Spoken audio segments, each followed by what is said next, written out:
Okay, a variation on stopping volume has arrived on 2 bars rather than on 1 bar.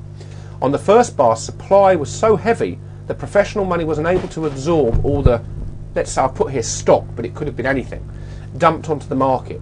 This allows the market to fall on the next bar, usually on so-called bad news. This can be gapped down on the opening, causing the panic. However, to close in the middle of the highs indicates demand has overcome the supply. Bag holding. Beautiful example, Philip. Do you want to go and talk about that one? Because this is a good one. I mean, well, I think we should let Tom talk about it. Right, well, Tom, I can't see it. Well, he can't see it Right, properly no, because I'll unfortunately he's losing his eyesight here. But Tom knows the principle. I can describe it to you, Tom. Let me just show you. Right, the market comes off and falls quite rapidly. We get a gap down bar here. There's some news. The volume is ultra high, very high. Yeah. And then immediately the market comes back down just a bit below it on very low volume, and it takes off to the upside. It's almost like a professional money have taken advantage there. Do you want to just discuss what we're seeing on that? It's almost like stopping volume, but this time the volume is very high on this chart. But instead of stopping the down move immediately, they come back down below, which is somewhat unusual. We don't often see that. The volume is less than the previous 2 bars, and then it responds, and then we get the gap up and up we go. Well, you won't get precisely everything to work just as you want it to.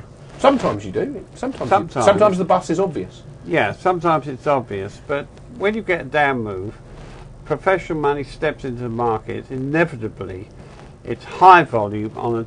Don't forget, it's got to be a down bar. Usually closes in the middle, so you know professional money stepped in. If the news continues to be bad, if they feel they can buy more at a lower level or shake more and more people out, they will. But the actual bag holding is when it's clearly gapped down with a narrow spread and the volume is massive. That's what we're seeing here. It's a gap down bar. It's the exact opposite to an end of a rising market. Yeah, and that will be on some sort of news of some description. Yes, it would. Okay, so when you see this sign of strength, which it's difficult to find examples of that, isn't it?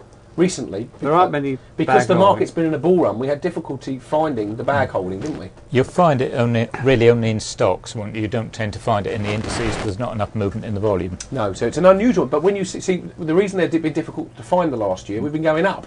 Yes. Bag holdings happens when you're going down. Yes. So we had to go back a few years, didn't we, to find examples. There are others. I've got 1 or 2 actually. But if we see a nice bear market, that's the sort of thing you're going to look for to mark the bottom.